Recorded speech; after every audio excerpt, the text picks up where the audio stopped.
What's up, everybody? How's it going? Welcome to episode 64 of the Hideout, where we will be talking about Web3 gaming and the Metaverse with another awesome panel of guests. Really excited for this one. Have a really cool mix of guests today and some questions that I think we're going to get into some cool topics. So definitely excited to jump in. For those of you who don't know me, my name is Nick Frontera. I am the CEO and one of the founders of Apollo Entertainment, the company behind the Satoshiverse and the Legions 2029 game. For those of you who aren't familiar with Satoshiverse, a real quick high-level introduction is that we began building a little over 3.5 years ago with comic artist and longtime DC and Marvel comic artist Jose Delbo. We started off as a blockchain-themed superhero IP and evolved into building Legions 2029, which is our game that features our two avatar collections. Legions 2029 is a free-to-play hack and slash game, so a lot of it, the combat and kind of the perspective of the game was inspired by God of War, but we have some elements that lean into the Web3 side that have more typical RPG backgrounds and inspiration. So we call it a hybrid. It's a couple different game styles blended together, but it's free to play, free to download. We released our alpha on Polygon about 4 weeks ago now, 5 weeks ago. And it's been really awesome to get feedback from the community. We're still very much in a developmental phase, so people are trying out the game, giving us feedback in our Discord, and we are incorporating a lot of that feedback in the next versions of the game that we put out. So I won't go too deep into it. We've got a lot of exciting stuff tied to the launch. I pinned a tweet at the top of the spaces if you want to get more information. I'll remind you guys about that later. But the easiest thing you can do is check out the game. It's a desktop-based game, so you need a PC to play it currently, and you'll just need to download it from our website. But it's completely free. We have some tournaments going on. We have an avatar creator. We can create a custom avatar and then mint it for free. So a lot of cool stuff. Check out the post. Check out the video. But that's all. I'll talk about that for now. Our guests here, we're going to do some quick introductions. Tell us about yourselves. Tell us about the project. Feel free to pin anything you want to the spaces. I'm a big fan of videos and pictures. If you've got stuff that's representative or just threads, whatever you want to the top of the space, if you think it'll be helpful in helping our awesome listeners learn about the project, we're here to kind of spread the love. So let's start with... Why don't we start with Sheertopia, who's undergone a name change? I think that's Iqbal that we have here. Hey, how are you? Yes. We've had a name change. We used to be called Project Lambo, but obviously now we're Sheertopia. Sheertopia is the world. I appreciate you having us on here. I'm excited to obviously just get on with this live and go and get an insight into other projects on this. Amazing. And tell us a little bit more about Sheertopia. Give us kind of the 20,000-foot view on what you guys are building. Yeah, sure. So with Sheertopia, it's an open world RPG game, and the main thing about what we are building is our main slogan is built by gamers for gamers. And the main thing is what we've seen in the Web3 space is a lot of projects have been built, but they haven't focused on the game aspect mainly. So what we've done is we've had feedback. We've got our game out right now. It's available on the App Store to download. And we're having current feedback right now. And this is the sort of way that we aspire to really grow, get people's feedback, etc. And even like yourself, we've seen that you've built a quality game and really focused on it. I remember we had a live stream, etc. And that's the sort of vibe and atmosphere that we really like. People actually understanding the centric that your community isn't just buyers, it's people that want to play games. So when you build a game, make sure that it's concentrated on the game. And that's the sort of world that we're building. So this Sheertopia world, we're having Polygon Labs build a place within our Sheertopia. We're having other partners build in there. And it's just going to become a hub. We've got a lot of aspects that's going to bring other projects into our world. But I think collaboration is the key here. And there's a lot of projects here right now. Collaboration is key to growing, and that's what we want to do with our world. Amazing. Well, yeah, I remember the stream, and that was a lot of fun running around in Fortnite and playing the game as well. And I'll do a little alpha leak here that so that you might enjoy. We'll have to have another stream because we're actually working on something in Fortnite ourselves. So that's all I'll say about it for now. I don't want to leak too much alpha to the community, but we've got some cool stuff brewing in Fortnite. So really excited to have you guys back on and hear about all the stuff that has evolved over the last couple months. Let's go over to David with Mixie AI. Hey everybody, what's up? Appreciate you coming and you guys having me. I'm David, the Chief Something Officer over here at Mixie AI.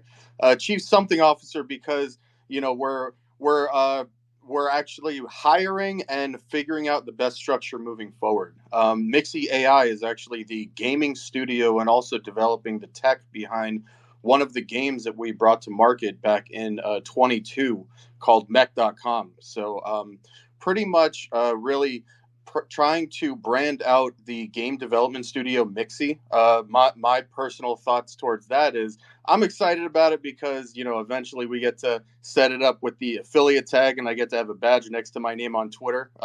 Good old Twitter version of the Gucci watch. So hype about that one. But Mech.com, there are two games currently out for that. One is a multiplayer online battle arena game, MOBA, everybody says. And we've also got a match 3 hyper casual kind of game. The CEO and CTO have been in game development in the Web2 space for, oh man, I want to say decades.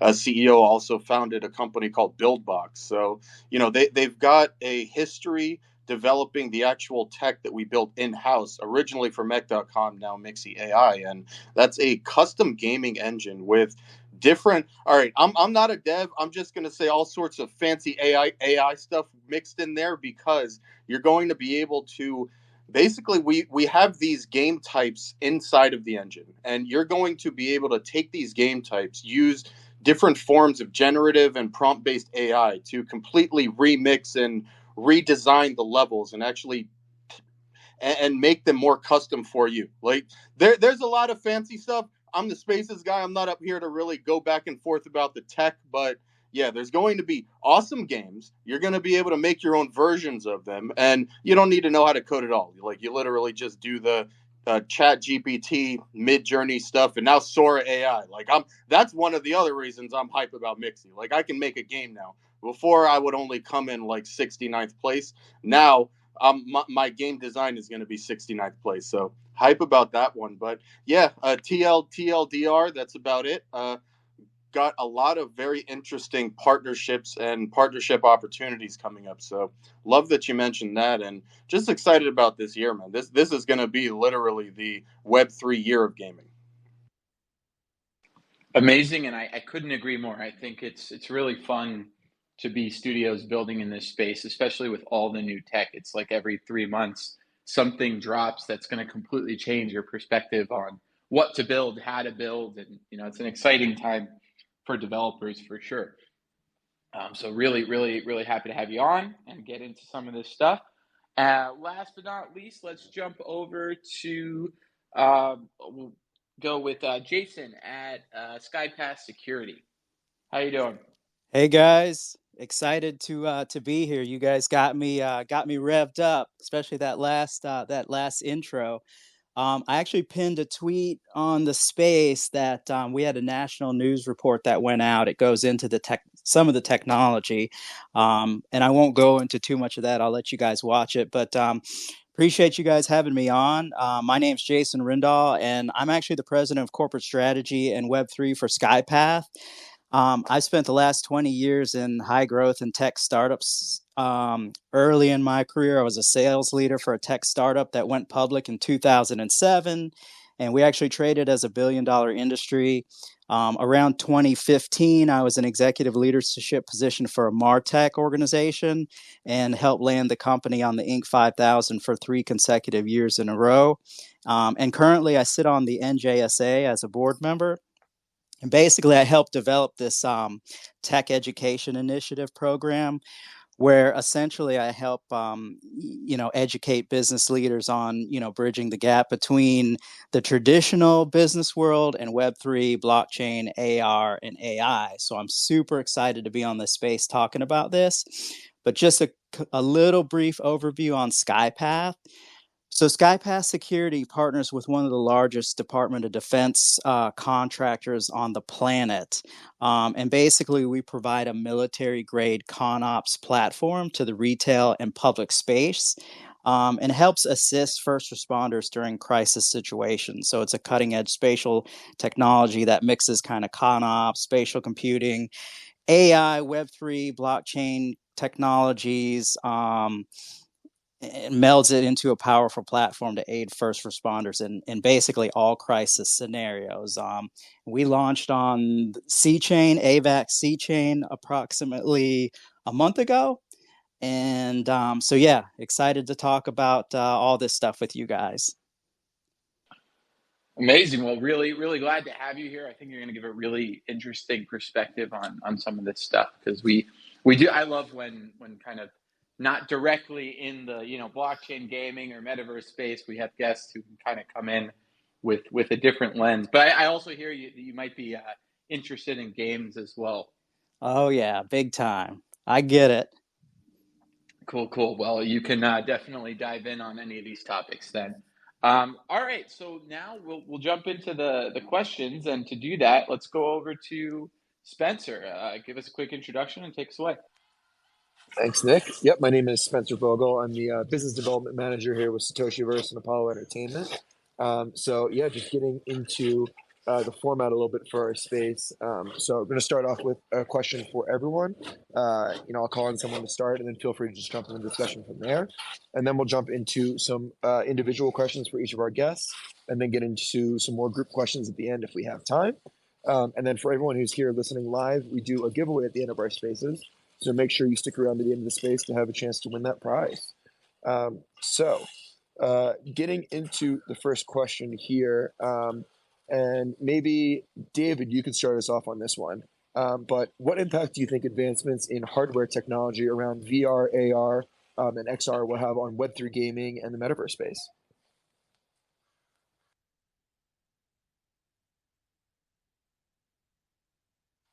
Was that question for me? Yeah. So if you don't mind starting us up on that one. Yeah, shit, bro. Hardware and all that stuff in the metaverse space. Let me put it in ways that degens out there like me can understand. Apple Vision Pro is basically the real life cabal telling us that that's going to be the next best thing, and it's going to get exciting. Hopefully the hardware upgrades come and they improve it. I'm not a dev or an engineer or an expert, but I'm personally excited for it. I mean, to me, that's one of the missing pieces of the actual metaverse. Like a real life metaverse to me is Ready Player One. And once we get like the Apple headset version 69, all of these games that we're playing out here, it's going to be pretty much on that level. So I'm excited for it, but maybe you can teach us about some of the hardware, bro. I get all my alpha from Twitter Spaces. Hey guys, I'd like to add something to that if you guys don't mind. So in my estimation and in my opinion, I think that the hardware is going to be one of the driving components for adoption and excitement in the space. So I am a gamer. I'm old school, like World of Warcraft. I collect games. So I do a lot of stuff wrapped around, gaming. And one of the things that I always talk about is a challenge. You have all of these organizations that are building kind of the software stuff, and there's a lot of really cool things you can do, but we're really limited by looking at our phones, we're looking at our tablets, we're looking at our PCs. And so like when you talk about immersion and gaming, we're not there yet. However, with the drop of the Apple Vision Pro, I think we have a really good glimpse on what's coming. And I think one of the big things that I don't see talked about a lot, but I think one of the big things that's coming that is really, really underrated is going to be the flexes that everybody has. And what I mean by a flex is if you ever played World of Warcraft or even Call of Duty or some of these other games where you can get an in-game asset, but I'll use World of Warcraft because for me it's the best example. There's an aspect in these games where you're playing the game, you're doing these quests, etc. But in World of Warcraft, there's also this flex, and the flex is your mounts or your rare pets that you have. And part of the game is you're literally walking around, looking at people's armor or different pets or their rare mounts, etc. And I think that is going to really come to the next level when you're walking around in public and you're able to see everybody else's digital aspects using some type of, sunglasses that are digital reader glasses, etc. Yeah, I couldn't agree more. I think it's funny that kind of coming from a securities background, I always think about, these real life flexes and blockchain, right? Where all of a sudden, you connect a wallet to an identity, and I'm not sure that the privacy tech is quite there yet, right? With some of this stuff where I would, for example, I have an ape. I don't know that I would feel comfortable with an AR ape walking around a mall in many different places if people knew what that was, right? And then people can see, oh, this is the guy that has this wallet and it's a unique NFT, and back tracing, they could do that already, right? So I think it's an interesting perspective. I've thought about digital flexes in the blockchain space, and just people who keep a lot of their crypto on public accounts. I think there's a certain amount of, I'd be curious to know what you think from kind of a more security standpoint, how that will evolve. I mean, will we be flexing? Because when I think about Warcraft, it's harder to connect that account to a particular person, but now with social media and people flaunting their PFPs on their personal socials, it's easier to connect a wallet to a person. So how do you think that's going to affect flexes and what people are willing to share and what very expensive assets they may want to keep personal? Yeah, I think that's a good question. And I think that's where some of these blockchain technologies come into play. So I know on the AVAX chain, you've got subnets, which gives you certain layers of protection from a security perspective. Some of the things that SkyPath is doing is building out extra protective measures internally, exploring ways that we can actually be blockchain agnostic, based on a potential client's particular use cases, we'll just say.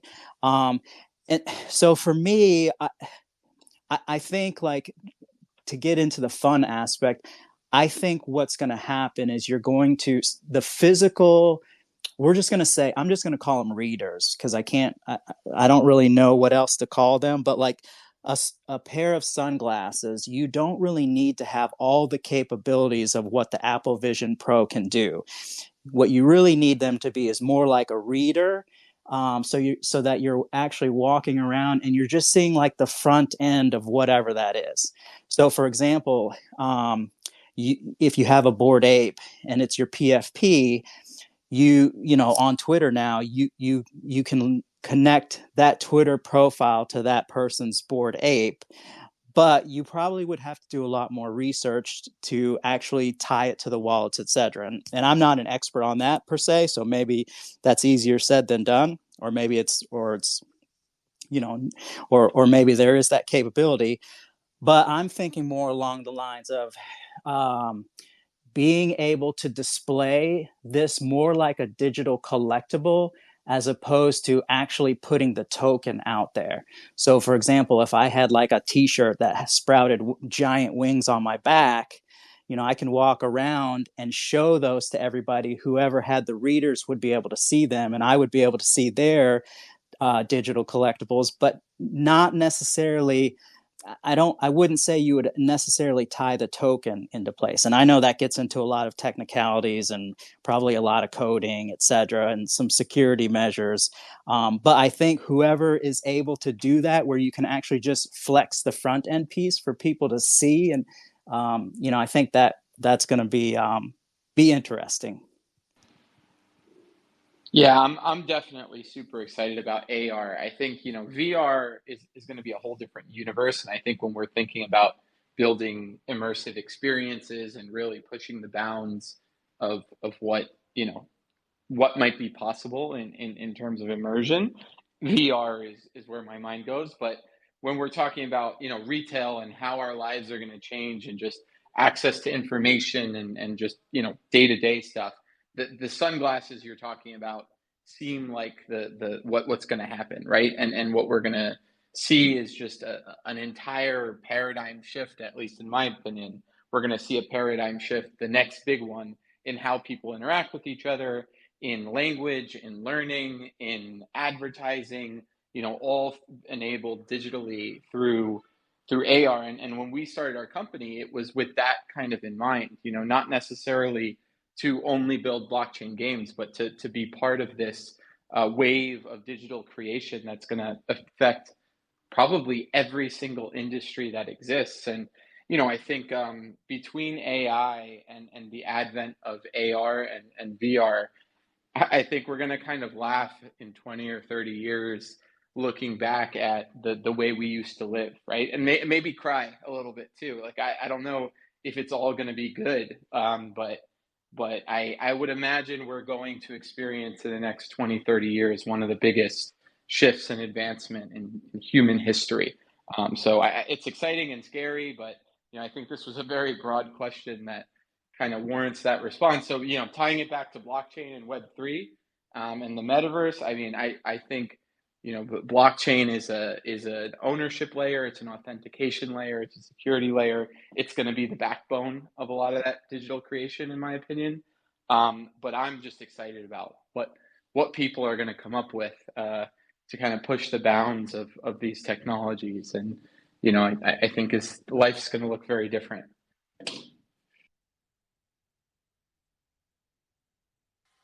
Iqbal, do you have anything to add to the discussion before we move on to individual questions?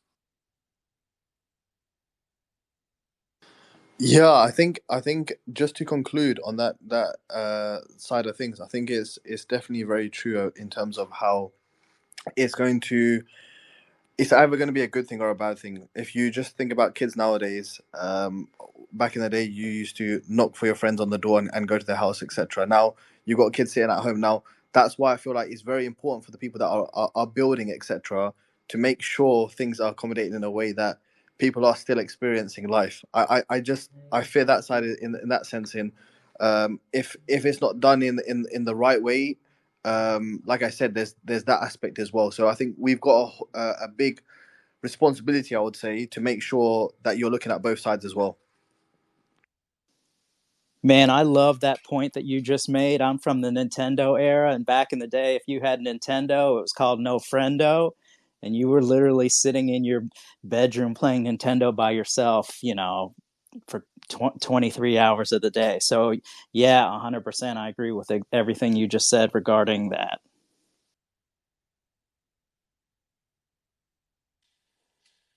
Awesome. Well, then let's move on to individual questions here. And the first one is actually going to go back to you, Iqbal.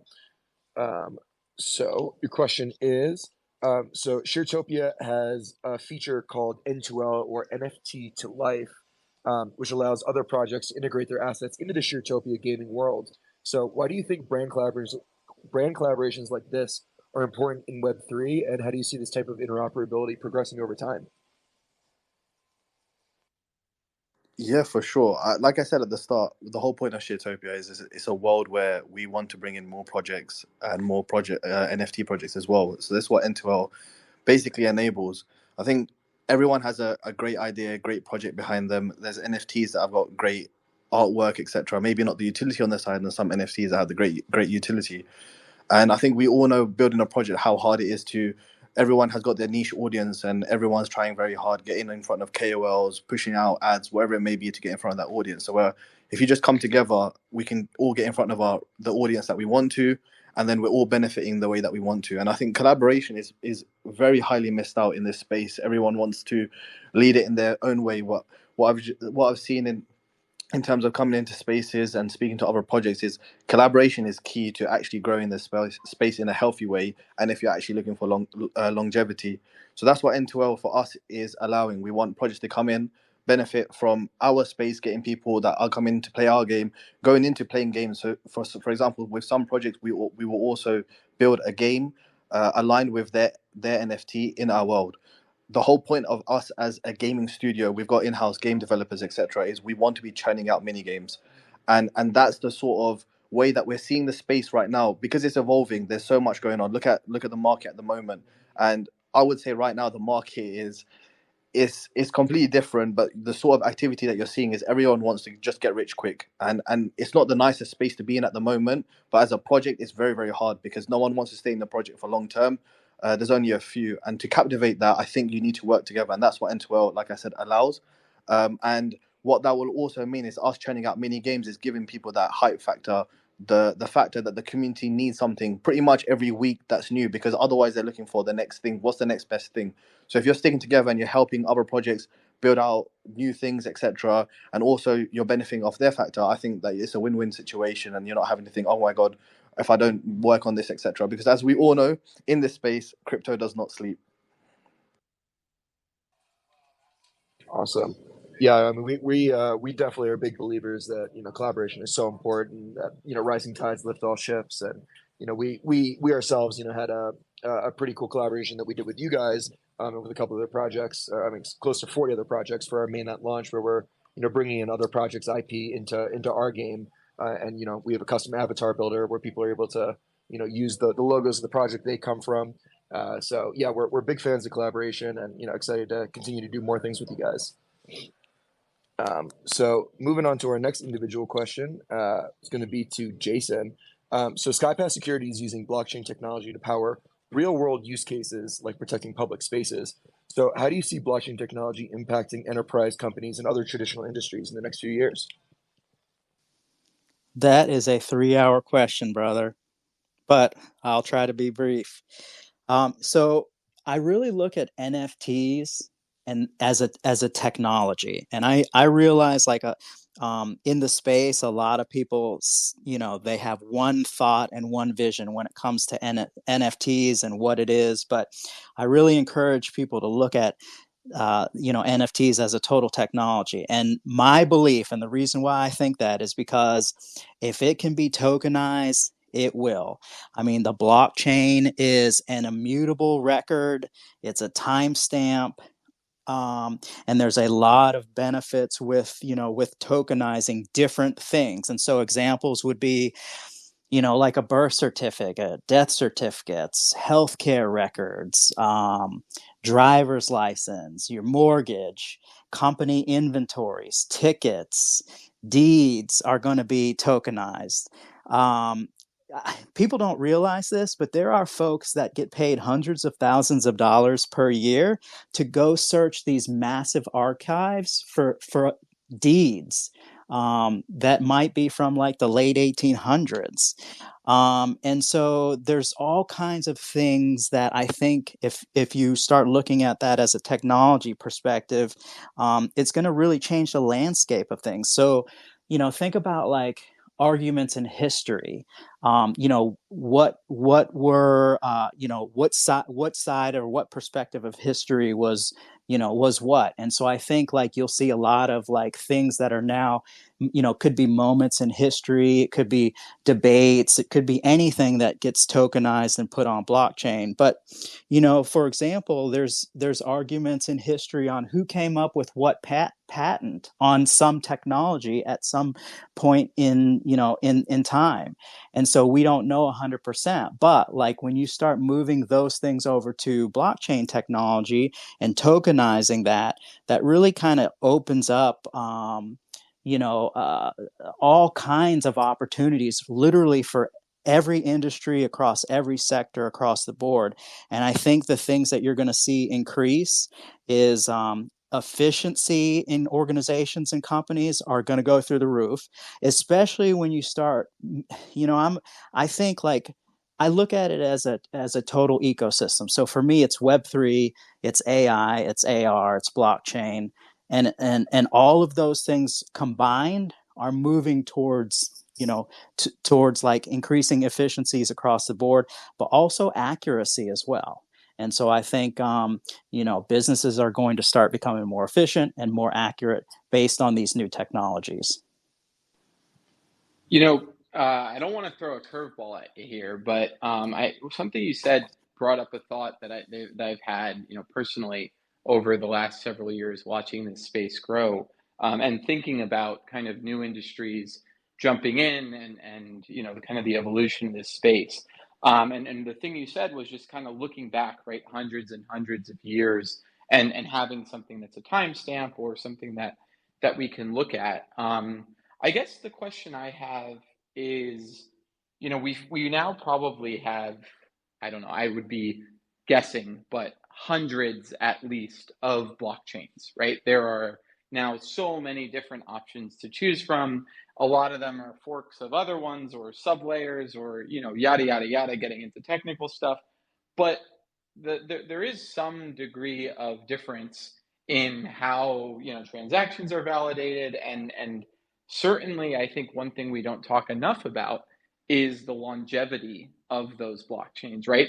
Is this blockchain set up in a way that if the validators decided to have or don't have an incentive to validate transactions, that you're still going to be able to access things, that you're still going to be able to do the things that you originally thought? So I guess I'm curious, your thoughts on whether blockchain technology in its current construct is set up in a way that we can feel secure about longevity and immutability, right? Because immutability is great as long as you can access a working blockchain and or find a way to look for the information. Maybe you're still able to make calls to the blockchain and lookups and whatnot. But what happens if the backbones of these things just are no longer there?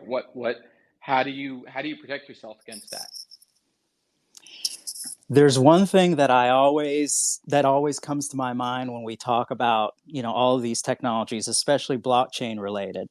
And the one thing is that everything is ever changing. And so I see and sit in and watch a lot of these debates. And the debates are, what's Web 2.0 versus Web 2.5 and Web 3.0. And now people are even talking about Web 4.0 or Web 5.0, which is 2.0 plus 3.0. And I also hear the debates on what's an NFT and what's not an NFT. And I don't really, and this is going to be a really broad answer, and maybe it sounds like a step aside answer, but I will say that I don't really argue one way or the other on any of those things. And the reason that I don't is because this stuff so first of all, the technology is extremely new. The company that I was with back in 2013, 2015, we were doing some early forms of AI, which back then you really just kind of called it machine learning, and it's kind of like morphed into this crazy thing, and everybody has seen what it's done over the past year and how much it's changed over the past year. And I feel like that could potentially and it will happen with specifically blockchain technology. And that's a great question to ask, because I think that anyone who says this is the answer, that's actually not the answer. The answer is we don't know 100%, what is the best path, or what are some of these, what chain is better than another chain, and will these be around? The only thing that I can think is that, people are going to continue and morph and build on this technology.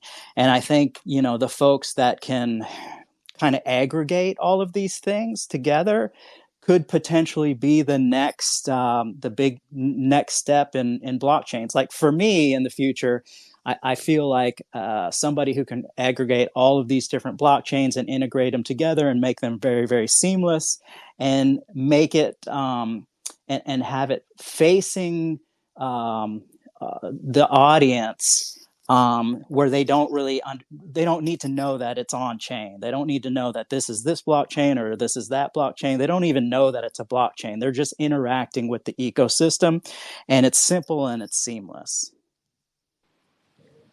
Yeah, Nick, to answer your question a little bit, when I was at ETH Denver this past weekend, I went to a Filecoin event, which is really interesting. And, they're talking all about the Filecoin virtual machine and the type of things that can be built on top of it and with IPFS. And one of the use cases that I guess recently came about, I believe it was the Solana blockchain, actually is now storing their entire chain state on Filecoin and on IPFS. And is continuously, as new blocks are mined, that's being recorded in real time on IPFS. So, they definitely envision a future Filecoin where every blockchain will have their chain state, stored on Filecoin, which means that they're, as long as Filecoin always exists, and they're kind of will always be an immutable record of those immutable records, I guess, if that makes sense.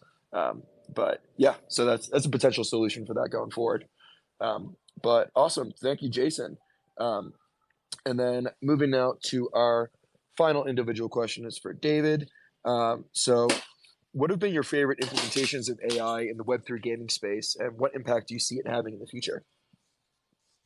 Oh man, that's a great question, and very easy for me to just talk about Mixie. Bro, honestly, like what they're doing, all the different forms of AI, really like the creative aspect, what you see in Web3.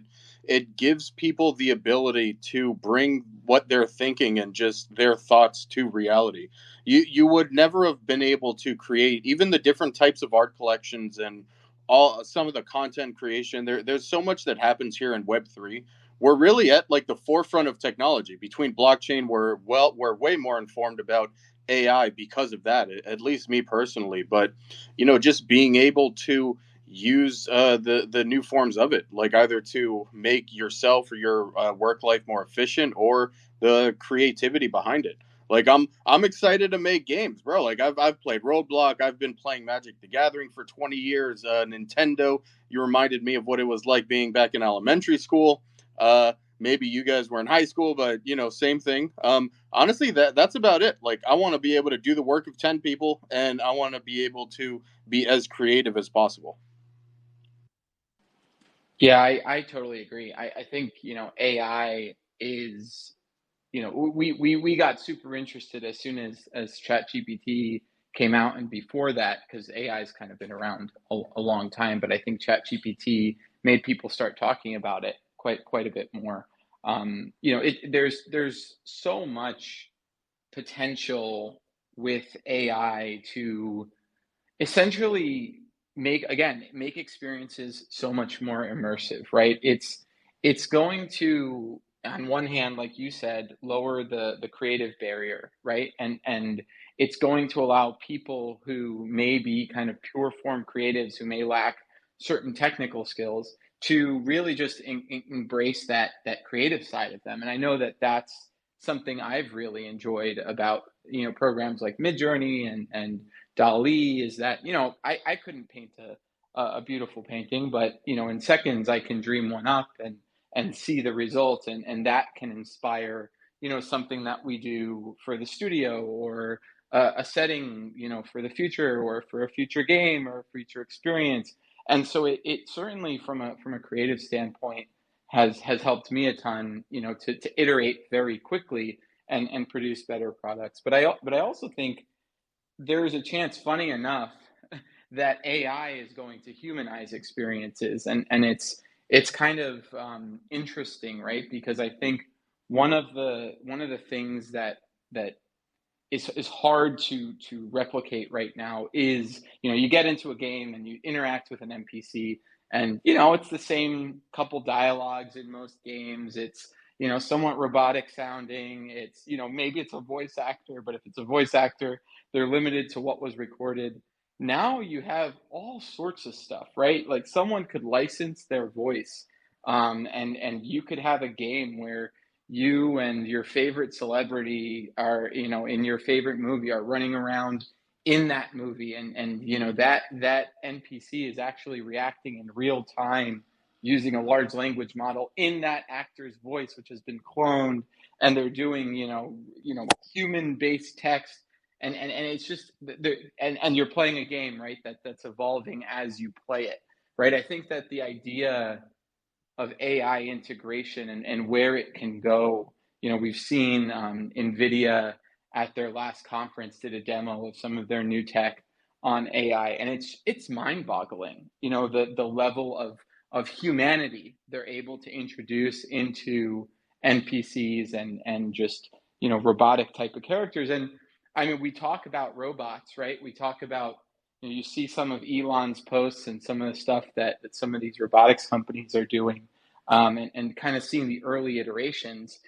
I don't think you have to travel that far in your mind to imagine some of these more dystopian movies that we see, like The Creator was a recent one that I saw where there is this symbiosis between humans and machines, and AI is going to power that, right? They have to be able, in order for us to trick ourselves into thinking something is real, or to feel certain emotions about a machine or a non-player character, an NPC in a game, we need it to feel real, and we need it to feel, or we need it to feel different, right? And I think AI is going to do that again, for better or for worse, right? Because there's some of this stuff that it's kind of scary when you really think about where it could go with AI and everything. And I was watching a really interesting a talk that Elon gave. I'm not sure where he gave it, but he was talking about kind of the future of humans and machines and where he saw things going, and just how humans are going to need to find other senses of fulfillment outside of just what they do for work, or what their job may be, because there's going to be very few things that machines won't be able to do better. And that kind of sent my mind to a place of like, yeah, we've got to start thinking fast about what happens when that we aren't, not that we're not needed, but that we need to deal with the reality of these robots that can do things and can act human and can replace human functions. How does society evolve? And I feel like AI is the first step there, and I hope it's an evolution, right? I think we all hope it's an evolution, but I think there's some serious questions we need to start asking ourselves, not just in gaming, but in life in general. How do we want AI to affect our lives? What do we want to see from AI? Because if we leave it up to profit motives, we know what AI is going to end up doing. And I think as a society we need to start thinking about this inevitable thing that is coming, and understand what the human role with AI is going to be, and how all of it coexists. So sorry, that was a bit of a tangent. No problem. So I think we got time probably for at least one more question for the group here. Let's see. I think Iqbal, why don't you start us off on this one? So a big narrative in Web3 gaming over the last couple of years is the idea of play to earn. Do you think it's necessary for there to be an earning component for Web3 games or game economies to be successful? I think yes, 100%. It is, but in the right way. Another aspect that I wanted to just quickly put through of Shiftopia is there's the play to earn aspect, but we've also got the learn to earn aspect, and I feel that still does fall into the play to earn aspect. The main thing is look, you got to give people a reason to come into the Web3 side. If the game is good, at the end of the day, you want to reward people for their time. Time is the one thing that none of us can get back. I think it's the most valuable asset. We all can agree on that. So that's the main thing that should be rewarded. So if it's just how it's rewarded, if you've got the right structure for it, then yes, 100%. David, you got your hand up? Oh yeah, I wanted to chime in a bit with that one. It's a really popular topic of discussion in a lot of the gaming spaces, and play to earn. When you say that, most people think of Axie Infinity. Like, broken tokenomics obviously won't work, and I don't really think there is a game that is battle tested, so to say, when it comes to that. Like, nobody knows what's going to happen in the next 6 months, the next year, anything, especially with the markets and crypto. Like, that's just the nature of our industry. But what I think is going to be here to stay, especially in Web3 games, is some form of incentivizations for one thing or another. I mean, Coinbase has their version with the educational aspect. Like, you get tokens for participating, and they have their deals with the other companies.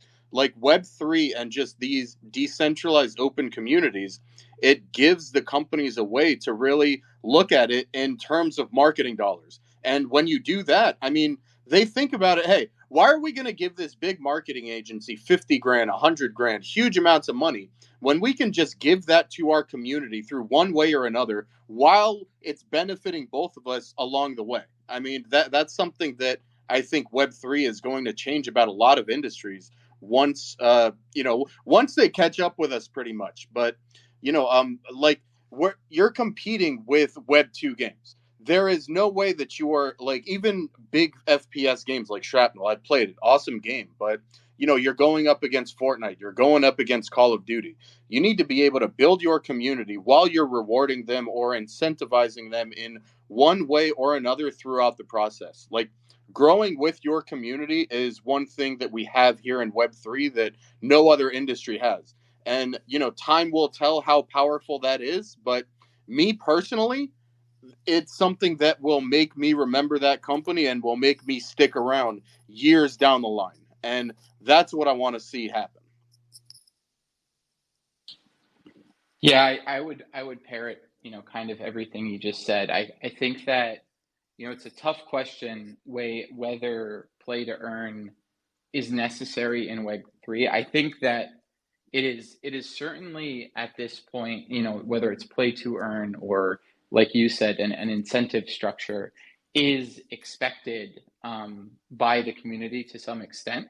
I think that part of that comes from the fact that there are no Fortnites right now in Web3. There are no, Call of Duty Modern Warfare. There's no FIFAs. There's no games that people are willing to say, you know what, I have X amount of time I'm willing to spend, and I would do this. I would pay lots of money to do this and just have fun doing it. There's very few games, if any, that have reached that caliber because it's still a very young industry, and there's been just not enough time to create those sorts of games, right? And so yeah, I think if you're trying to get a bunch of people to come on board, a brand new IP that's being developed, by an indie studio, and you're trying to get people to play your alpha, you do need an incentive structure, and whether that incentive structure is tokens that are eventually going to be used in a certain way as the project grows, or whether it's kind of those early alpha items, right? That kind of become that was kind of the early meta, right? With Web2 gaming was if you played these alphas and betas, you would get the party hats of the future. And they're referring to RuneScape, but there were, every game kind of has its party hat, which was, those limited items for the people who were there early. And so I think, depending on the type of gamer you have and the type of game you are, earning or just having something of value compensating people for their time and efforts in supporting a project is very very important. I don't think that that's how it's going to be forever.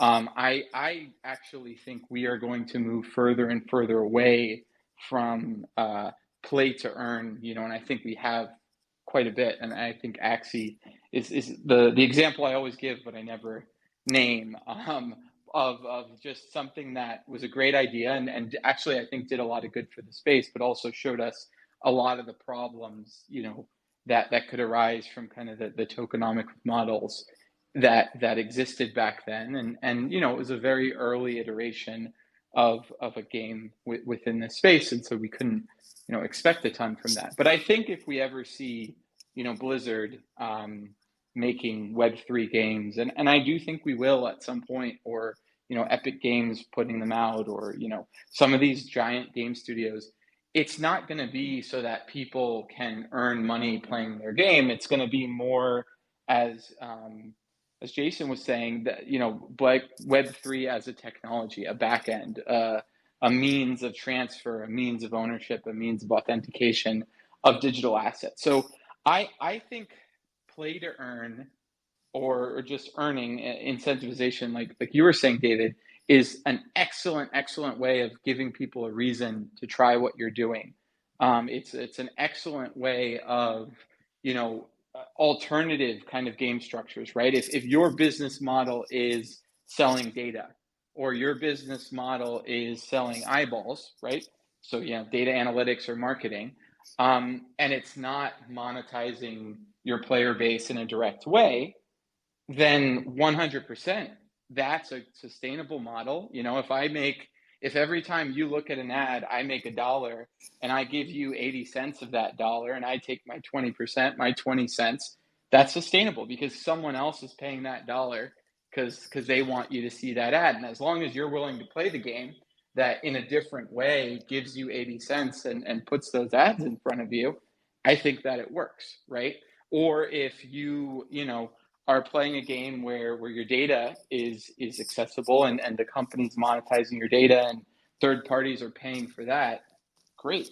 What I don't think is sustainable is a token based, like a pure token based play to earn structure where, you know, you kind of get into this spiral, and that's really what Axie was, and there's quite a few other projects that are doing this now, you know, potentially to their own detriment, you know, in a year, which is just, you know, we release a token. That's the only thing of value. We haven't really thought through how this is going to be sustainable. And there's a lot of speculation. And the hope is that it kind of springboards into more. And I don't, you know, that's where I get hesitant, right? And I think there's a lot we have to learn from the stuff that didn't work.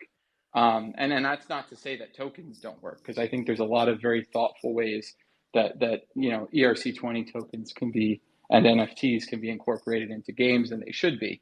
But I think that the old play to earn meta, which to be honest is the prevailing pay to earn meta with a lot of projects that I'm seeing, is worrisome. And I think that we have to really think long and hard as an industry about that meta. And you know, even as players, you know, we have a space here of a lot of people who are playing blockchain games. And I know that the current meta is play to airdrop, right? What's that mean? Okay, we're gonna have a token. We're gonna play your game. You guys play a lot of the game, and now you have a token. Okay, what does a token do, right? Like, what's next? How does this all fit together? Otherwise, it's just, you know, some other poor soul buying the top of that token instead of you. And sure, that's degenning, right? That's crypto. That's probably honestly 95% of ERC20 tokens. But it's definitely here in gaming as well, and it's something that I don't personally believe in. And you know, it's something that I think we really have to do to evolve as an industry if we want this to be mainstream and accepted by regulators and yada yada yada, all the boxes we need to check if we ever want this to be real.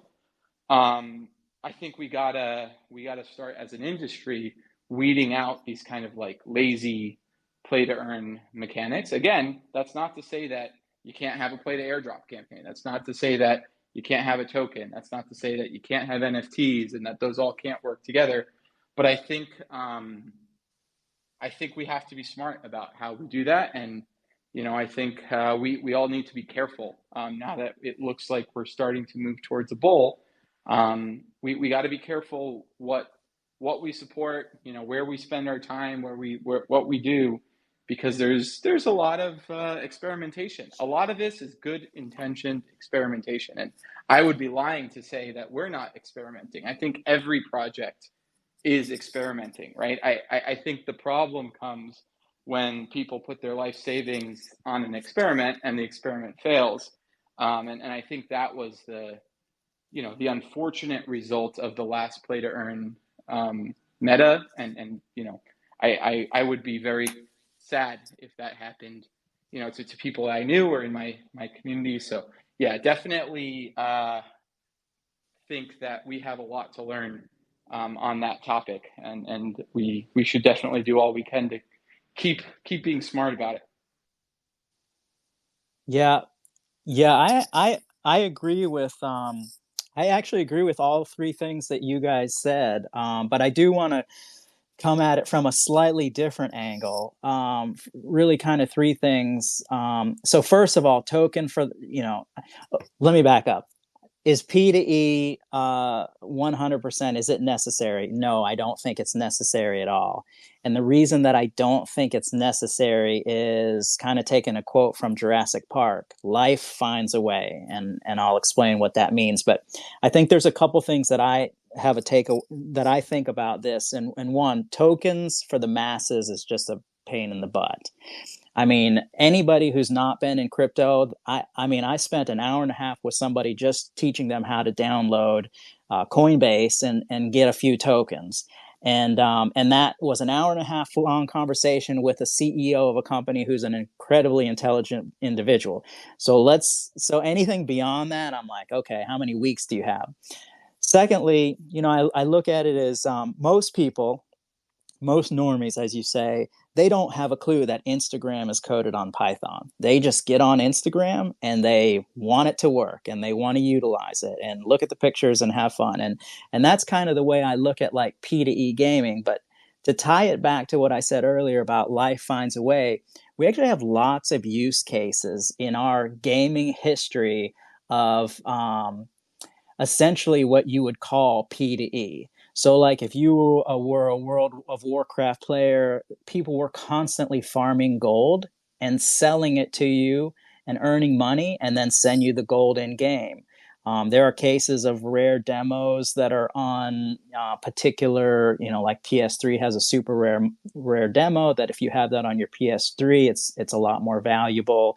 There's a lot of companies in the past who have built games where there was no monetary component, but you have folks that will spend months and months building these accounts up, and then they'll sell those accounts. And so to me, that says, hey, there is a huge monetary incentive wrapped to gaming. And look at some of the skins that have sold on games that are not quote unquote P2E, but they've found a way to put massive amounts of value on certain in-game assets, whether they're skins or maybe levels or whatever the case may be. And I'm actually a really firm believer that, because we don't have a GTA or a Fortnite or a Call of Duty. And I am a firm believer that when GTA or Fortnite or Call of Duty or Roblox or one of these other, massive IP gaming organizations enters into the space and it becomes incentive based, I don't want to call it P2E because, the P2E model is not necessarily my favorite the way that it's set up now. But, I'm a massive believer that, you're going to garner a lot of wallet share from individuals and attention from individuals because it's P2E. So some of these games that are out now, they're fun, but they're not necessarily the most readily available to the traditional gamer, and they're not, and many of them are not easily accessible either. You've got to actually go through like a couple college courses to figure out how to do some of these things. And so I think like when you have like a GTA or a Fortnite or a Call of Duty, one, it'll help lift what we call P2E gaming now. I think it'll help lift that, but I think also it could take a lot of attention off, some of the other games. But I do want to give kudos to you guys, because I was reading about, and I don't have a full understanding of this, and I'm not an expert on this, so feel free to add value to this statement. But like, Satoshiverse, my understanding is that you're building out, kind of a peripheral model where we can bring in-game assets to, into your universe. And so I think that is kind of it's a peripheral to P2E, meaning, if, for example, we're looking at building out an NFT ecosystem, and we want the NFTs to be extremely valuable for the community. So we want to pack it with as much value as possible. And for me as a gamer, I think value would be any metaverse or anybody building out a platform that allows me to take my digital asset, my NFT, so to speak, and my community into your ecosystem. And so I think, based on that, and I know this is kind of a long way around that, but that is a sort of a value added aspect from a monetary standpoint, because if you have a NFT program that you have instilled, and a lot of these companies in the future, I believe, are going to have those type of programs. They're going to have the more of traditional NFT programs that they build out from a brand perspective. And I think, like, if you can bring in communities and allow them to use their assets into your ecosystem, that is an aspect of kind of a P2E earning, whether it's your token or not. Yeah, no, I agree, and it's interesting that you mentioned World of Warcraft, because for me that is kind of World of Warcraft and Diablo were kind of the two games that we look to a lot for inspiration, and RuneScape was another one for what we would like our player economy eventually to be. And the example you gave was I think a really good and important one, because it's the right way, right? The horse is leading the cart, right? The cart is not leading the horse. You've got millions of players who want to play a game. They're getting a game. They like playing the game. There's items that are hard to get in the game. You got to get this resource called gold to get those items in the game. And there's people who are willing to do the boring stuff in that game, just grind and grind and grind and grind, so that I don't have to, because I just want to bypass that. I'll pay that person X dollars, and then I will, go and have that item and be able to do the stuff in the game and make the game more enjoyable, or be able to flex, or whatever it is, right? But that requires a World of Warcraft. That requires a great game in order for it to be sustainable. And even then, the amounts that people are earning are really, really small, right? We saw, I think, I think one of the potential issues there, though, is all of that, much of that happens kind of on a black market. So there's this like natural control where maybe only 10% of the population playing the game is actually participating in that off-market game economy. We saw what happened with Diablo 3 when they introduced the real money auction house, and gamers hated it, because essentially all they did was smooth out the pipeline for these these farms to continue doing what they were already doing on the black market. But by making it accessible to everyone, and allowing kind of a free market for it, the farming, unfortunately, just was out of control, and it kind of ruined a lot of the aspects of what made the game great for a lot of players. And so there, it's interesting, right? Because on one hand, even if we nail the model, there's a chance that it becomes that, and people just say, oh, well, now it's pay to win.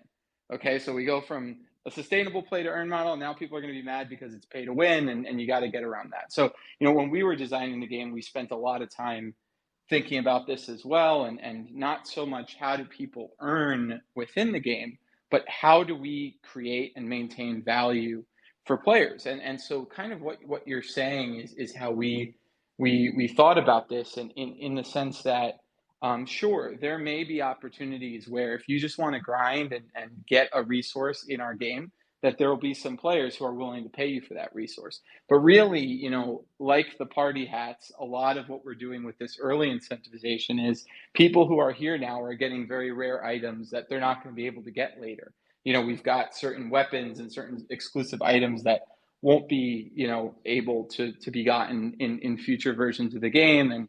And of course, that's not resulting in hundreds of thousands of people playing the game. But at this stage, it's probably not the time for hundreds of thousands of people playing the game, because, it crashes, there's bugs, like every alpha game. We want to be able to help people and do the customer service and all that.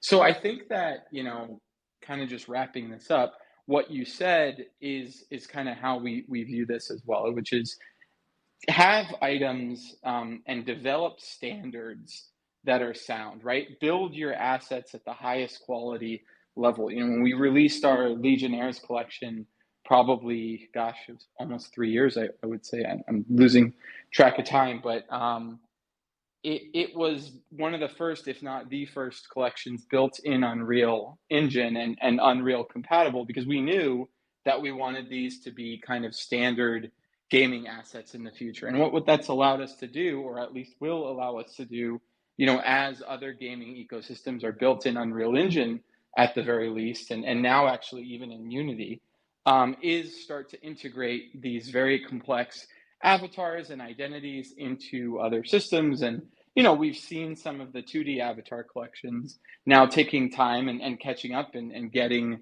3D versions, which I think is awesome. And I'm not going to knock that, because it's one of the things we do as a studio for other projects, is help them get their avatars ready to go in other metaverses and create 3D collections and whatnot. So that's definitely something we're going to see a lot of, I think, in the future. I think if you have a 2D project anywhere that's still working, I'm sure they're thinking about how to get their assets in 3D and are actively planning how to do that. And if they're not, we can help them with that. but anyways, I know we're way over on time, so let me wrap this up. There's one last thing I think we need to do, and actually, Spencer, if you want, why don't you announce the winner, and then we can get this wrapped up. Totally. Yep. The winner today of we're giving away a Kara character NFT trading card from Satoshiverse, one of our collectibles. The winner is Muffloon, or at Muffloon Reborn. Congratulations, and please send us a DM to claim your prize. All right, Nick, why don't you close us out? Yeah, again, I know, when I get excited about some of these topics, I can go on forever. So if there's anyone else on the space who's also a talker, it tends to put us over. But I really, really, really appreciate this space. You guys were an awesome panel. Thank you for joining, for taking the time. I know we're all stupid busy over here trying to build the next wave of games and all the infrastructure that goes with them. So thank you for taking the time. A special thank you, to everyone in the audience.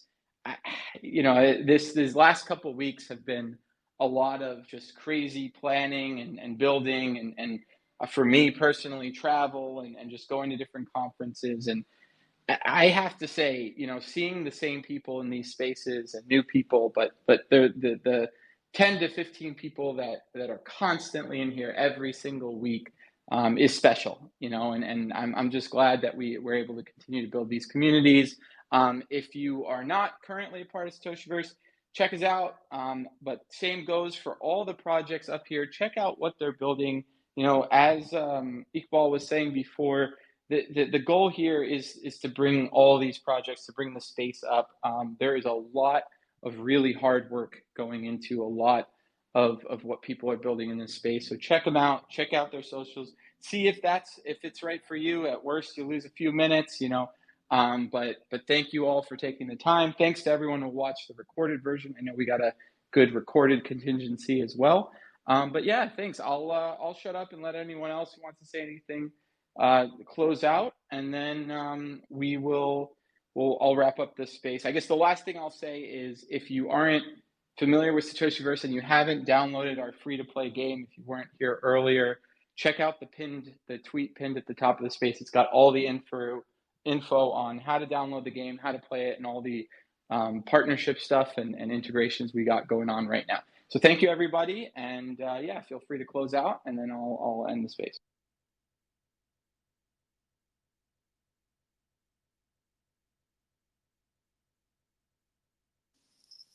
Hey, I just want to say thank you very much for having me up here as a speaker and a guest. I am, Spencer will tell you, I'm super long-winded, so I could easily do a 3-hour space. And I love talking about this. I can talk about this 24/7.